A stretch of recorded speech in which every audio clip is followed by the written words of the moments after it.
കിത്താഡ്സ് സംഘടിപ്പിച്ചിട്ടുള്ള ഈ ഗോത്ര ആഭിമുഖ്യമുള്ള സെമിനാറിലേക്ക്, ഈ സെഷനിലേക്ക് എല്ലാവരെയും സ്വാഗതം ചെയ്യുന്നു.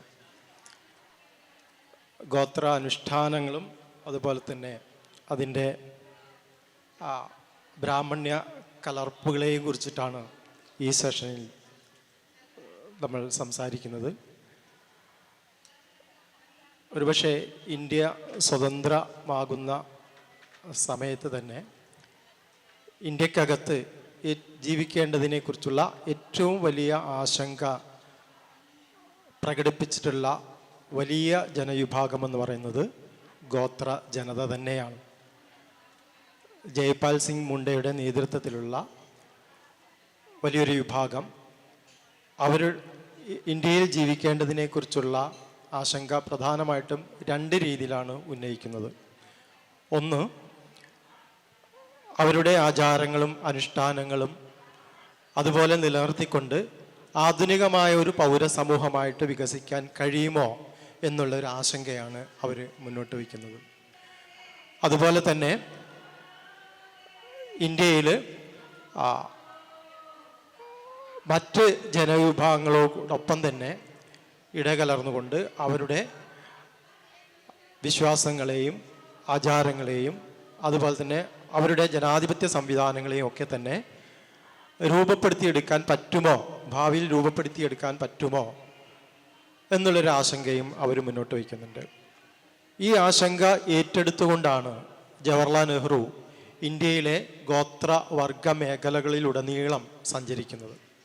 അതിൻ്റെ അടിസ്ഥാനത്തിൽ അദ്ദേഹം ഇന്ത്യയിലെ എല്ലാ സംസ്ഥാനങ്ങളിലെയും മുഖ്യമന്ത്രിമാർക്ക് കത്തെഴുതുന്നുണ്ട്. അതിൽ പറയുന്ന പ്രധാനപ്പെട്ട ഒരു കാര്യം, ഇന്ത്യയിൽ ജനാധിപത്യ സംവിധാനം ഏറ്റവും കൂടുതൽ നിലനിൽക്കുന്നത് ഗോത്രവർഗ മേഖലകളിലാണ്. ഏറ്റവും സാഹോദര്യ രൂപപ്പെടുത്തിയെടുക്കാവുന്ന ഒരു വിഭാഗമാണ് ഗോത്ര ജനത എന്നാണ്. അതുകൊണ്ട് തന്നെ അവരുടെ വിശ്വാസങ്ങൾക്കും അവരുടെ ആചാരങ്ങൾക്കും അനുഷ്ഠാനങ്ങൾക്കും മുഖ്യ പ്രാധാന്യം നൽകിക്കൊണ്ടുള്ള ഒരു നയരൂപീകരണം കൂടി എല്ലാ മുഖ്യമന്ത്രിമാരും നടത്തേണ്ടതുണ്ട് എന്നാണ് പ്രധാനമായിട്ടും ജവഹർലാൽ നെഹ്റുവിൻ്റെ കത്തിൻ്റെ ഉള്ളടക്കമെന്ന് പറയുന്നത്. പക്ഷേ നമുക്ക് ഇപ്പോൾ അറിയാം, 21-ാം നൂറ്റാണ്ടിൻ്റെ 2 ദശകങ്ങൾ പിന്നിടുന്ന സമയത്ത് ഇന്ത്യയിൽ ഉടനീളം ഏറ്റവും കൂടുതൽ ആക്രമിക്കപ്പെടുന്ന ഒരു വിഭാഗം എന്ന് പറയുന്നത് ദലിത്, ഗോത്ര, ബഹുജൻ വിഭാഗങ്ങളാണ്. അവരുടെ ജവഹർലാൽ നെഹ്റു മറ്റൊരു കാര്യം കൂടി പറയുന്നുണ്ട്, ഇന്ത്യക്ക് വികസിക്കാൻ വേണ്ടിയിട്ടുള്ള എല്ലാ ജനാധിപത്യ സംവിധാനങ്ങളും നമ്മൾ രൂപപ്പെടുത്തിയെടുക്കേണ്ടത് ഗോത്രവർഗത്തിൽ നിന്നാണ് എന്ന്. അതുകൊണ്ട് തന്നെ ഇന്നത്തെ സെമിനാറിനും വലിയ പ്രസക്തിയുണ്ട്. ഇത് മുഴുവൻ ഈ 21-ാം നൂറ്റാണ്ടിൻ്റെ 2 ദശകങ്ങൾ പിന്നിടുമ്പോൾ റദ്ദ് ചെയ്യപ്പെടുന്നതിൻ്റെ ഒരു ചിത്രം കൂടി നമുക്ക് കാണാൻ സാധിക്കുന്നുണ്ട്. ഇതിന് ഏറ്റവും പ്രധാനപ്പെട്ട ഒരു കാരണമായിട്ട് നമുക്ക് എല്ലാവർക്കും അറിയാവുന്നത് ബ്രാഹ്മണ്യത്തിൻ്റെ ഒരു ദേശീയതയിലേക്കുള്ള വരവും ഇന്ത്യൻ രാഷ്ട്രീയത്തെ അവർ ആ രീതിയിൽ ഹൈജാക്ക് ചെയ്യപ്പെടുന്നതും ആണ്. ഒരർത്ഥത്തിൽ ബ്രാഹ്മണ്യ രാഷ്ട്രീയവും ബ്രാഹ്മണ്യ സാംസ്കാരികതയും 2 രീതിയിൽ ഇന്ത്യൻ ജനതയെ, അവരുടെ ജനാധിപത്യ, എല്ലാ ജനവിഭാഗങ്ങളുടെയും ജനാധിപത്യ പ്രക്രിയയെ തന്നെ, സാമൂഹിക ജനാധിപത്യത്തെ തന്നെ റദ്ദ് ചെയ്തുകൊണ്ട് ഏകശിലാത്മകമായിട്ടുള്ള ഒരു ബ്രാഹ്മണിക്കൽ പ്രത്യയശാസ്ത്രം അടിച്ചേൽപ്പിക്കുന്ന രീതിയിലാണ് ഇന്ത്യയിലെ എല്ലാ സമൂഹങ്ങളും ഇന്ന് അതിജീവിച്ചു കൊണ്ടിരിക്കുന്നത്. അപ്പോൾ ബ്രാഹ്മണ്യം വളരെ ശക്തമായി കൊണ്ടിരിക്കുന്നത് 1920-കളിൽ തന്നെ ശക്തമായി വരുന്നുണ്ട്. പക്ഷേ അവിടെ ഇന്ത്യൻ നാഷണൽ കോൺഗ്രസിൻ്റെയും മറ്റും ദേശീയതയുടെയും അതുപോലെ തന്നെ ദേശീയ സംവിധാനത്തിൻ്റെയും അതുപോലെ തന്നെ ഈ അംബേദ്കറുടെ മൂവ്മെൻറ്റും ഒക്കെ ഇതിനെ താൽക്കാലികമായി പിടിച്ചു നിർത്തുകയാണെങ്കിൽ ഇപ്പോൾ വളരെ സജീവമായിട്ട് 2 രീതിയിൽ ബ്രാഹ്മണ്യ സാംസ്കാരികതയും ബ്രാഹ്മണ്യ രാഷ്ട്രീയവും തദ്ദേശീയ ജനതയുടെയും ഗോത്രവർഗ മേഖലകളിലും ഒക്കെ ആധിപത്യം പുലർത്തിക്കൊണ്ട് അവരുടെ ജനാധിപത്യ സംവിധാനങ്ങളെ റദ്ദ് ചെയ്തുകൊണ്ട് മുന്നേറുന്ന ഒരു കാഴ്ചയാണ് നമുക്ക് കാണാൻ സാധിക്കുന്നത്.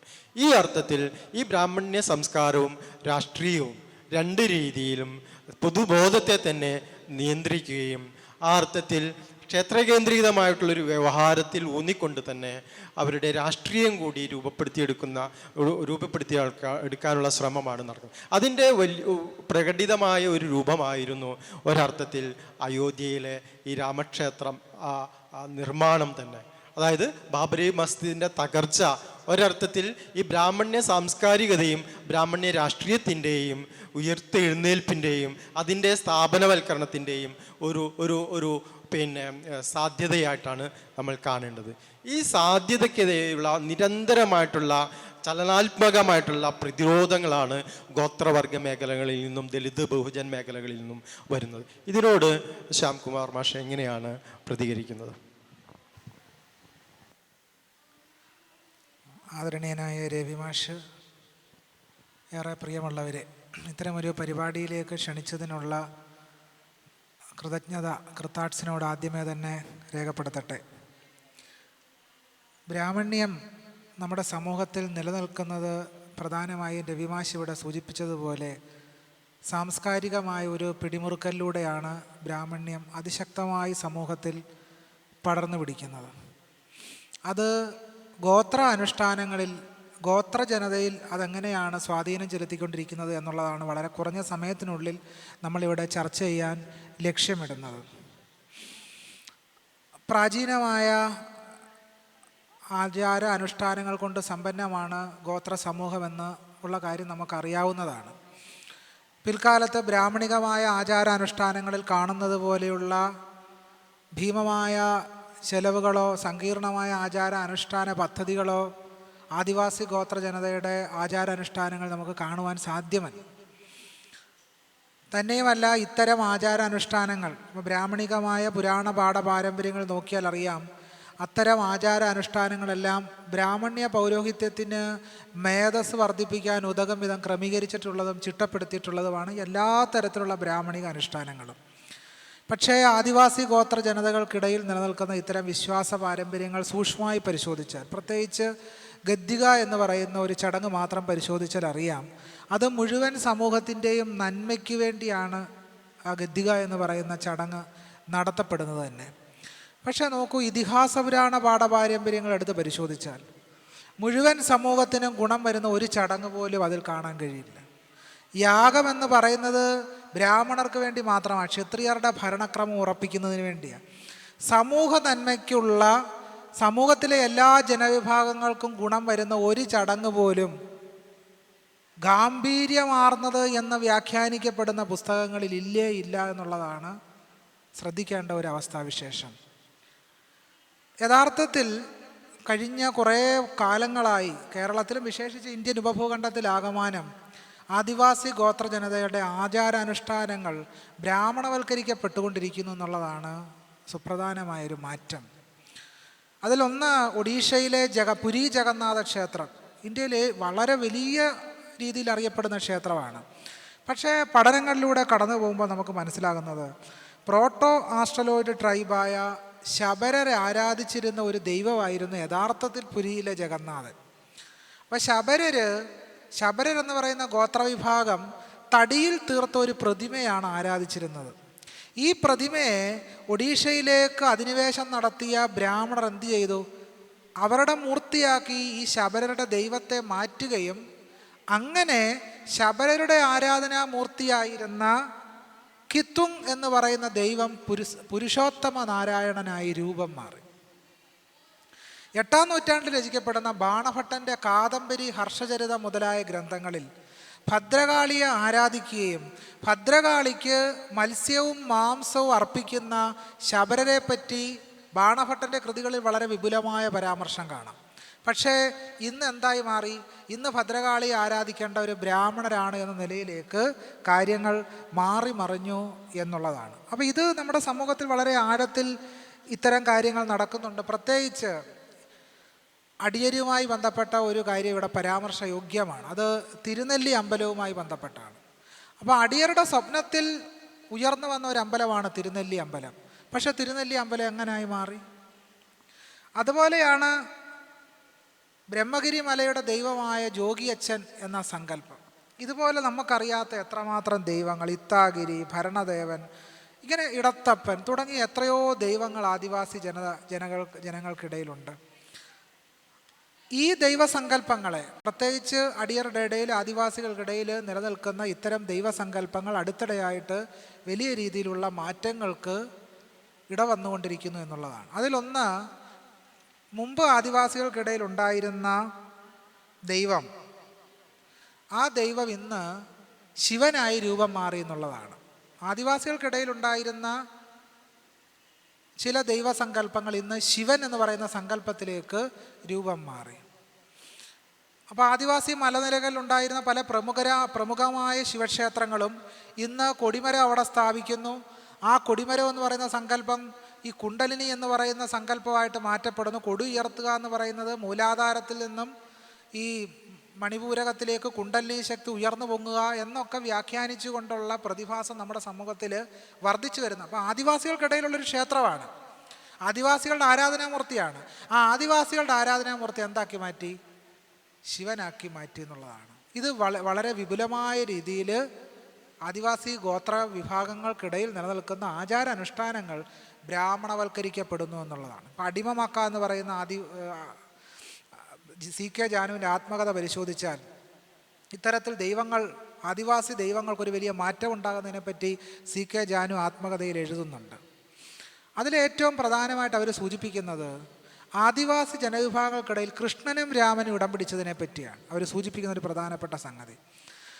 ആദിവാസി ജനതക്കിടയിൽ എങ്ങനെയാണ് രാമനും കൃഷ്ണനും ഇടം പിടിക്കുന്നത്? ആദിവാസിക്ക് എവിടെ നിന്നാണ് രാമൻ? ആദിവാസിക്ക് എവിടെയാണ് കൃഷ്ണൻ? അപ്പോൾ ആദിവാസി ഗോത്ര ജനതയ്ക്ക് അപരിചിതമായൊരു ദൈവസങ്കല്പം ആദിവാസി ജനതകൾക്കിടയിലേക്ക് ഇറങ്ങിച്ചെല്ലുകയാണ്. അതുപോലെ മറ്റു പല ദൈവസങ്കല്പങ്ങളും.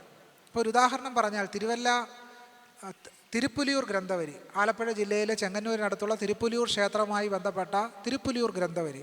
തിരുപ്പുലിയൂർ ഗ്രന്ഥവരിയിൽ പറയുന്നത് കൂന്തൽ എന്നൊരു ഭൂതം, അതിന് ശാസ്താവായി നിവേദ്യം. അപ്പോൾ ബ്രാഹ്മണർ ഈ തിരുപ്പുലിയൂർ എന്ന് പറയുന്ന ക്ഷേത്ര സങ്കേതത്തിലേക്ക് പ്രവേശിക്കുന്നതിന് മുമ്പ് അവിടെ നിരവധി കാവുകളുണ്ടെന്നാണ് പറയുന്നത്. ആ കാവുകളിലുണ്ടായിരുന്ന പ്രധാനപ്പെട്ട ആരാധനാമൂർത്തി കൂന്തൽ എന്ന് പറയുന്നൊരു ഭൂതമായിരുന്നു. ബ്രാഹ്മണർ ഈ കൂന്തലിനെ ആരാക്കി മാറ്റി? ശാസ്താവാക്കി മാറ്റി. വാരിയർ ഗോഡസ് എന്ന് പറയുന്ന വളരെ പ്രധാനപ്പെട്ട PhD തീസീസിൽ യോക്കോച്ചി പറയുന്നത് വിന്ധ്യാപർവ്വത വനവാസികൾ ആരാധിച്ചുകൊണ്ടിരുന്ന, ആദിവാസി ജനത ആരാധിച്ചുകൊണ്ടിരുന്ന അമ്മ ദൈവങ്ങളെ ഇന്ത്യൻ ബ്രാഹ്മണ്യം ദുർഗയാക്കി പാർവതിയാക്കി മാറ്റി എന്നുള്ളതാണ്. ദുർഗയായും പാർവതിയാക്കിയും മാറ്റി എന്നുള്ളതാണ്. ഇതുപോലെ DD കൊസാംബി ഇന്ത്യാ ചരിത്ര പഠനത്തിന് രാമുഖം എന്ന് പറയുന്ന പുസ്തകത്തിൽ DD കൊസാംബി പറയുന്നത് അവിടുത്തെ പശുപാലക ഗോത്രക്കാരുടെ ദൈവമായിരുന്നു വിഠൽ എന്ന് പറയുന്ന മൂർത്തി. പക്ഷേ ഈ വിഠൽ പിന്നീട് ആരായി മാറി? വിഷ്ണുവായി മാറി. സ്കന്ദപുരാണത്തിൽ തിരുപ്പതി മഹാത്മ്യം എന്ന് പറയുന്നൊരു അധ്യായമുണ്ട്. തിരുപ്പതി മഹാത്മ്യം. ഈ തിരുപ്പതി മഹാത്മ്യം എന്ന് പറയുന്ന അധ്യായം വായിച്ചു നോക്കുമ്പോൾ നമുക്ക് ബോധ്യപ്പെടുന്നത് തിരുപ്പതി എന്ന് പറയുന്ന ഇന്നത്തെ ലോകം അറിയപ്പെടുന്ന ഏറ്റവും കൂടുതൽ സമ്പത്ത് കുന്നുകൂടുന്ന തിരുപ്പതി ക്ഷേത്രം ആദ്യകാലത്ത് ചാമ കൃഷി ചെയ്തിരുന്ന ആദിവാസികളുടെ സങ്കേതമായിരുന്നു തിരുപ്പതി. അവരാരാധിച്ചിരുന്നത് പന്നിയെ ആയിരുന്നു. വർഷത്തിലൊരിക്കൽ ഈ പന്നി എന്ന് പറയുന്ന മൂർത്തി ആദിവാസി ഗോത്രമൂപ്പൻ്റെ ശരീരത്തിലേക്ക് സന്നിവേശിക്കും. അപ്പോൾ അദ്ദേഹം മണ്ണിൽ കിടന്ന് ഉരുളും, മൂക്കുകൊണ്ട് മണ്ണ് വലിച്ചു കയറ്റും, പലതരത്തിലുള്ള ആവേശ സ്വഭാവത്തിലുള്ള പ്രകടനങ്ങൾ കാണിക്കും, ആളുകളെ അനുഗ്രഹിക്കും, അവരുടെ ദുഃഖത്തിന് ശമനം ഉണ്ടാക്കും. ചാമ കൊണ്ടുള്ള പായസം അവർക്ക് കൊടുക്കും. ഇങ്ങനെ ഉണ്ടായിരുന്ന ഒരു സങ്കേതത്തിലേക്ക് ആ നാട്ടിലെ രാജാവ് ഒരു സ്വപ്നം കാണുന്നു എന്നാണ് പറയുന്നത്. അവിടെ തിരുപ്പതിയിൽ ഒരു മഹാവിഷ്ണു മൂർത്തിയെ പ്രതിഷ്ഠിക്കണം. അങ്ങനെ ബ്രാഹ്മണർ കടന്നു വരുന്നു. ആ കൃഷി ചെയ്തുകൊണ്ടിരുന്ന ആദിവാസികൾ പുറത്താകുന്നു. അവരുടെ പന്നി ദൈവവും പുറത്തായി, പന്നിയെ വരാഹമാക്കി മാറ്റി. അങ്ങനെ തിരുപ്പതിയിൽ വിഷ്ണു ഇടം പിടിക്കുന്നതായിട്ടാണ് കാണുന്നത്. ശബരിമല വളരെ പ്രസിദ്ധമായ ഉദാഹരണമായിട്ട് നമ്മുടെ മുമ്പിലുണ്ട്. മലയേറിയർ എന്ന് പറയുന്ന ആദിവാസി ഗോത്ര ജനതയുടെ ആരാധനാ മൂർത്തിയായ അയ്യനെ പറ്റി നമുക്കെല്ലാവർക്കും അറിയാം. ഞാൻ കണ്ട കേരളം എന്ന് പറയുന്ന ചരിത്ര ഗ്രന്ഥത്തിൽ ബുഖാനൻ എഴുതുന്നുണ്ട്. താളനാനി അരേരെന്ന് പറയുന്ന അരേ സമുദായത്തിൽപ്പെട്ട ഒരാളാണ് അയ്യനെ പൂജിച്ചുകൊണ്ടിരുന്നത്.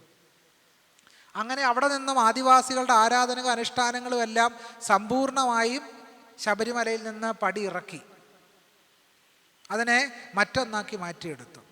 അപ്പോൾ പ്രമുഖരായ ഇത്തരം വളരെ പ്രസിദ്ധമായ തിരുപ്പതി എടുത്താലും ശബരിമല എടുത്താലും അതുപോലെ ഒഡീഷയിൽ നടക്കുന്നൊരു പ്രധാനപ്പെട്ട ചടങ്ങുണ്ട്, നവകളയവര എന്ന് പറയുന്ന ഒരു അനുഷ്ഠാനം. നവകളയവര ഈ അനുഷ്ഠാനം നടത്തുന്ന പ്രധാനമായിട്ട് ഈ തടിയുടെ ബിംബമായതുകൊണ്ടാണ്. അത് എവിടെ നിന്ന് വന്നോന്ന് ചോദിച്ചാൽ ശബരർ എന്ന് പറയുന്ന ഗോത്രങ്ങളാണ് ഈ ആരാധന നിർവഹിച്ചുകൊണ്ടിരുന്നത്. അതുകൊണ്ടാണ് നവകളയവരം എന്ന് പറയുന്ന ആചാരാനുഷ്ഠാനം വന്നത്. അത് തടി പുതുക്കുക, തടിക്ക് കേടുപാട് വരുമ്പോൾ മാറ്റുന്നതുമായി ബന്ധപ്പെട്ട ചടങ്ങുകളാണ്. ഈ ചടങ്ങ് എങ്ങനെയാണ് ഒഡീഷ പുരിയിലേക്ക് വന്നത്? അത് ആദിവാസി ഗോത്ര ജനതയിൽ നിന്ന് വന്നതാണ്. ശബരിമലയിൽ തന്നെ നോക്കിയാൽ അറിയാം, ശബരിമലയിൽ എങ്ങനെയാണ് പടിപൂജ വന്നത്? ബ്രാഹ്മണരുടെ തന്ത്രഗ്രന്ഥങ്ങളിലെങ്ങും പടിപൂജയില്ല. അപ്പോൾ പടിപൂജ ആരുടെ ആയിരുന്നു? അത് ഈ മലകളെയെല്ലാം സങ്കല്പിച്ച് ഈ മലയെ പൂജിക്കുന്നത് ആരാണ്? മലയെ പൂജിക്കുന്നത് ആദിവാസികളാണ്. ബ്രാഹ്മണർക്ക് മലയെ പൂജിക്കുന്ന പരിപാടിയില്ല. ഭാഗവത പുരാണത്തിൽ ഈ കൃഷ്ണൻ ഈ മലയെ ആരാധിക്കുമ്പോൾ ഇന്ദ്രൻ ഇഷ്ടപ്പെടുന്നില്ല എന്ന് പറയുന്നുണ്ട്. അങ്ങനെ ഇഷ്ടപ്പെടാഞ്ഞിട്ടാണ് ഇന്ദ്രൻ വലിയ മഴ പെയ്യിക്കുന്നത്. അപ്പം മലയെ ആരാധിക്കുന്ന അനുഷ്ഠാനം എവിടെ നിന്ന് വന്നു? അത് തദ്ദേശീയ ജനവിഭാഗങ്ങളുടെ ആരാധനയുടെ ഭാഗമായിരുന്നു അത്തരം സംഗതികളെല്ലാം തന്നെ. അതുപോലെ ജാർഖണ്ഡിൽ നടക്കുന്ന ഒരു പ്രധാനപ്പെട്ട ചർച്ചാ വിഷയം എന്ന് പറയുന്നത് ദ സർണ കോഡ് കൊണ്ടുവരണം എന്ന് പറയുന്നൊരു പ്രധാനപ്പെട്ട ചർച്ചാ വിഷയം ജാർഖണ്ഡുമായി ബന്ധപ്പെട്ട് നടക്കുന്നുണ്ട്. എന്താണ് സർണ കോഡ്? അതായത് ആദിവാസി ജനതയ്ക്ക് അവരുടേതായ ഒരു മതമുണ്ട്, അതുകൊണ്ട് ഞങ്ങൾ ഹിന്ദുക്കളോ ക്രിസ്ത്യാനികളോ അല്ല, ഞങ്ങളെ ഹിന്ദുക്കളാക്കുന്ന പരിപാടി ഭരണകൂടം അവസാനിപ്പിക്കണം. അതുകൊണ്ട് ആദിവാസി ഗോത്ര ജനതയുടെ വിശ്വാസങ്ങളെ മതമായിട്ട് അംഗീകരിക്കണം എന്ന് പറഞ്ഞുകൊണ്ടാണ് അന്ന് ജാർഖണ്ഡ് നിയമസഭയിൽ ദ സർണ കോഡ് എന്ന് പറയുന്ന പ്രമേയം പാസ്സാക്കുന്നത്. എന്താണ് സർണ എന്ന് പറഞ്ഞാൽ അവർ പറയുന്നത് പ്രകൃതി ആരാധനയാണ്, പൂങ്കാവനങ്ങളെ ആരാധിക്കലാണ്, നദികളെ ആരാധിക്കലാണ്, വനങ്ങളെ ആരാധിക്കലാണ്. അങ്ങനെ വനങ്ങളെയും പൂങ്കാവനങ്ങളെയും നദിയെയും ആരാധിക്കുന്നതിലൂടെ സ്വസ്ഥതയും സമാധാനവും ശാന്തിയും കൈവരുമെന്നാണ് ഈ സർണ എന്ന് പറയുന്ന വിശ്വാസ രൂപം അവതരിപ്പിക്കുന്നത്. പക്ഷേ ഇതിനെല്ലാം തന്നെ മാറ്റം വരുത്തിക്കൊണ്ട് ആദിവാസി ജനതയെ ഉൾപ്പെടെ ഹിന്ദുവാക്കി സ്ഥാനപ്പെടുത്തുന്നു. എന്താണ് ഹിന്ദുവൽക്കരണത്തിലൂടെ സംഭവിക്കുന്നത്? ആദിവാസി ജനതകൾക്കിടയിലുള്ള ഹിന്ദുവൽക്കരണത്തിലൂടെ, പ്രത്യേകിച്ച് ആ ഹിന്ദുവൽക്കരണത്തെയാണ് ബ്രാഹ്മണ്യവൽക്കരണം എന്ന് യഥാർത്ഥത്തിൽ വിളിക്കേണ്ടത്. എന്താണ് ബ്രാഹ്മണ്യവൽക്കരണത്തിൻ്റെ കുഴപ്പം? ബ്രാഹ്മണ്യവൽക്കരണവും ബ്രാഹ്മണ്യ അനുഷ്ഠാനങ്ങളും സ്വാഭാവികമായി മാറിത്തീരുന്നതോടുകൂടി ആ സമൂഹങ്ങൾക്കിടയിലേക്ക് അയിത്തവും അശുദ്ധിയും തൊട്ടുകൂടായ്മയുമായി ബന്ധപ്പെട്ട എല്ലാ അനുഷ്ഠാനങ്ങളും വലിയ രീതിയിൽ അരിച്ചിറങ്ങുമെന്നുള്ളതാണ്. അങ്ങനെ ശ്രേണീകൃതത്വം ഉറപ്പിക്കപ്പെടുന്നു എന്നുള്ളതാണ്. അപ്പം അങ്ങനെയാണ് ആദിവാസി ജനതകൾക്കിടയിൽ ഇപ്പോൾ ഈ ശ്രീരാമനും ശ്രീകൃഷ്ണനും ഒക്കെ തന്നെ ഇടം പിടിച്ചിട്ടുള്ളത്. യഥാർത്ഥത്തിൽ ഈ ശ്രീരാമൻ ആദിവാസികളോട് എന്താണ് ചെയ്തിട്ടുള്ളത്? ഈ നിഷാദൻ എന്ന് പറയുന്ന ഗുഹൻ, അദ്ദേഹം ആദിവാസി നേതാവായിരുന്നല്ലോ. ഈ നിഷാദൻ രാമനോടുള്ള സ്നേഹം കൊണ്ട് കുറച്ച് ഫലമൂലാദികളുമായിട്ട് രാമൻ്റെ അടുത്ത് ചെന്നു. രാമനത് കഴിച്ചില്ല, തൊട്ടുപോലും നോക്കിയില്ല. പിന്നീട് ഭരദ്വാജൻ്റെ ആശ്രമത്തിലെത്തുമ്പോൾ ഭരതനോട് ഗുഹൻ പറയുന്നുണ്ട്, എൻ്റെ കയ്യിൽ നിന്നും അദ്ദേഹം ഫലമൂലാദികളൊന്നും സ്വീകരിച്ചില്ല. എന്തുകൊണ്ടാണ് രാമൻ നിഷാദൻ എന്ന് പറയുന്ന ഗോത്രജനതയുടെ നേതാവിൽ നിന്നും ഫലമൂലാദികൾ സ്വീകരിക്കാതിരുന്നത്? അതിന് വളരെ കൃത്യമായ മറുപടി ഭരതൻ ഗുഹനോട് പറയുന്നുണ്ട്. അദ്ദേഹം ക്ഷത്രിയ ധർമ്മം അനുസരിച്ചാണ് നിഷാദനായ ഗുഹനിൽ നിന്നും ഫലമൂലാദികൾ സ്വീകരിക്കായിരുന്നു. കാരണം തൊട്ടുകൂടായ്മയാണ്. അപ്പോൾ രാമൻ ആരുടെ ദൈവമാണ്? രാമൻ ബ്രാഹ്മണരുടെ മാത്രം ദൈവമാണ്. ഗോ ബ്രാഹ്മണ ഹിതാർത്ഥായ ജഹി ദുഷ്ടപരാക്രമം. പശുവിൻ്റെയും ബ്രാഹ്മണൻ്റെയും സുഖത്തിന് വേണ്ടി മാത്രമാണ് രാമൻ എക്കാലവും ഇന്ത്യയിൽ പ്രവർത്തിച്ചിട്ടുള്ളത്. അപ്പോൾ ഈ രാമനെ ആദിവാസി ജനതയുടെ ശിരസിൽ കെട്ടിവെക്കാനും ഈ കൃഷ്ണനെ ആദിവാസി ജനതയുടെ തലയിൽ അടിച്ചേൽപ്പിക്കാനുമാണ് യഥാർത്ഥത്തിൽ ശ്രമിച്ചുകൊണ്ടിരിക്കുന്നത്. അതിൻ്റെ ഒരു ഉദാഹരണം കൂടി പറഞ്ഞ് എൻ്റെ സംഭാഷണം അവസാനിപ്പിക്കാം. അത് ഒരു ഗോത്ര നായകനാണ് അവസാനം കൃഷ്ണൻ്റെ കാലിലേക്ക് അമ്പെയ്യുന്നത്. ആ കഥ ഭാഗവത പുരാണത്തിൽ പറയുന്നുണ്ട്. ഇതിനൊരു ചരിത്ര പാരമ്പര്യം കൂടിയുണ്ട്. ഇതിൻ്റെ ചരിത്രം എന്ന് പറയുന്നത് ഇതിഹാസത്തെ ചരിത്രമാക്കാൻ ശ്രമിക്കുകയല്ല, മറിച്ച് ആ കഥ ചില സന്ദേശങ്ങൾ പങ്കുവെക്കുന്നു എന്നുള്ളതാണ്. അങ്ങനെ അമ്പെയ്തതിനാൽ അമ്പെയ്ത ഈ മനുഷ്യൻ ഒരുപാട് ജീവിതം കൃഷ്ണനെ അമ്പെയ്തതിൻ്റെ ദുഃഖം അനുഭവിക്കും എന്നുള്ളതാണ് ആ ശാപകഥയിലൂടെ അവതരിപ്പിക്കുക എന്നുള്ളതാണ്. ഒരു കാര്യം കൂടെ പറഞ്ഞ് അവസാനിപ്പിക്കാം. അത് ഈ മാനിഷാദ പ്രതിഷ്ഠാത്വം അഗമ ശാശ്വതീ സമാഹ യത് ക്രൗഞ്ച മിഥുനാദേഹം അവധി കാമമോഹിതം എന്ന് പറയുന്ന ശ്ലോകമുണ്ട്. മാനിഷാദ, അരുത് കാട്ടാള.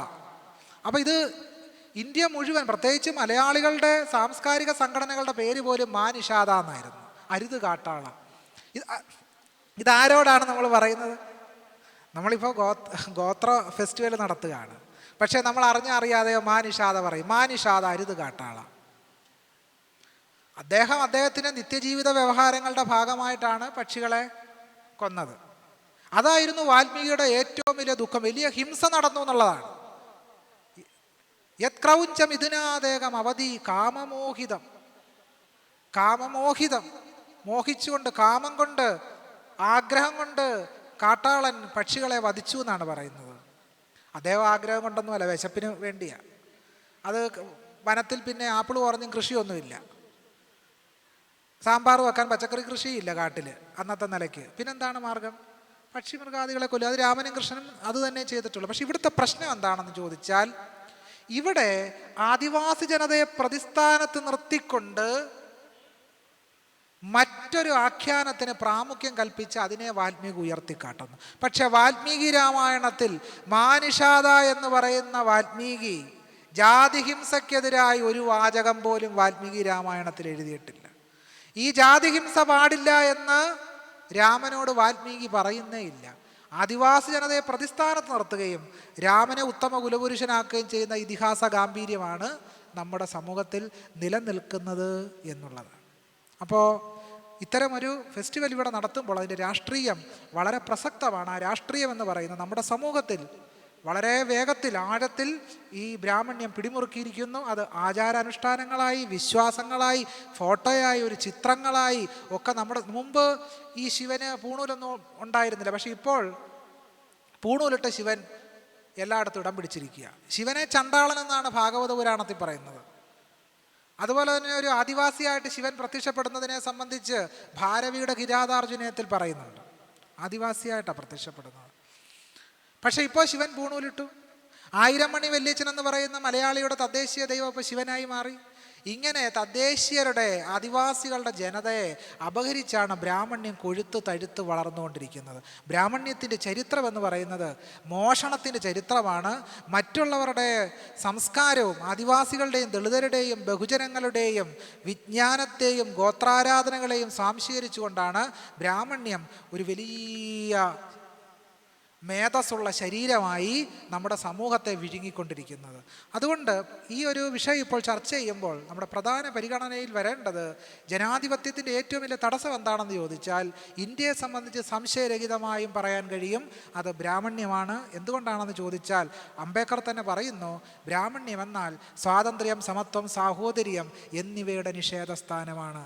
അതുകൊണ്ട് ആദിവാസി ഗോത്ര ജനതകൾക്കിടയിൽ, പ്രത്യേകിച്ച് അടിയരുടെ ഇടയിൽ പുരുഷ പുരോഹിതന്മാരെ പോലും പൂജ പഠിപ്പിച്ചിട്ടുള്ളത് ആദിവാസി ജനതകളുടെ ആരാധന പഠിപ്പിക്കുന്ന സ്ത്രീകളാണ്. പക്ഷേ എന്താണ് ബ്രാഹ്മണ്യ മേൽക്കോയ്മയുടെ കുഴപ്പം? ബ്രാഹ്മണ്യ മേൽക്കോയ്മ ത്രൈവർണിക പുരുഷ മേധാവിത്വത്തിൽ അധിഷ്ഠിതമാണ് എന്നുള്ളതാണ്. അതുകൊണ്ട് ഇത്തരം ഒരു വിഷയം ചർച്ച ചെയ്യുമ്പോൾ ബ്രാഹ്മണ്യത്തെ നിശിതമായ വിമർശന സ്ഥാനത്ത് നിർത്തിക്കൊണ്ട് ഗോത്രജനതയുടെ ആരാധനാ വിശ്വാസങ്ങളെ ജനാധിപത്യപരമായി വീണ്ടെടുക്കുകയും ആധുനികമായ നീതിബോധ്യത്തിൻ്റെ അടിസ്ഥാനത്തിൽ അതിനെ പുനഃസ്ഥാപിക്കുക എന്നുള്ളത് സവിശേഷമായ പ്രാധാന്യമുള്ള ഒരു കാര്യമാണെന്ന് പറഞ്ഞുകൊണ്ട് എൻ്റെ വാക്കുകൾ ഉപസംഹരിക്കുന്നു. എല്ലാവർക്കും നന്ദി, നമസ്കാരം. താങ്ക് യു മാഷേ.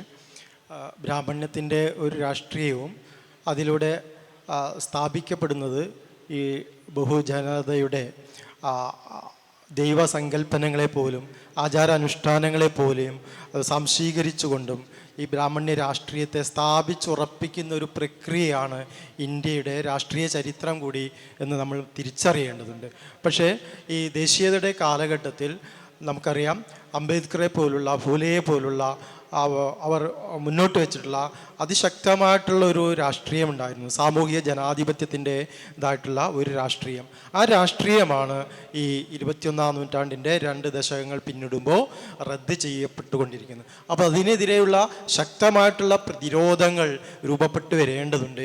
ഇന്ത്യ എന്ന് പറയുന്ന ആശയം തന്നെ നിലനിൽക്കുന്നത് ബഹുജനങ്ങളുടെ ആരാധനയുമായിട്ടും ബഹുജനങ്ങളുടെ ആശയ സംഹിതകളുമായിട്ടൊക്കെ ബന്ധപ്പെട്ടാണ്.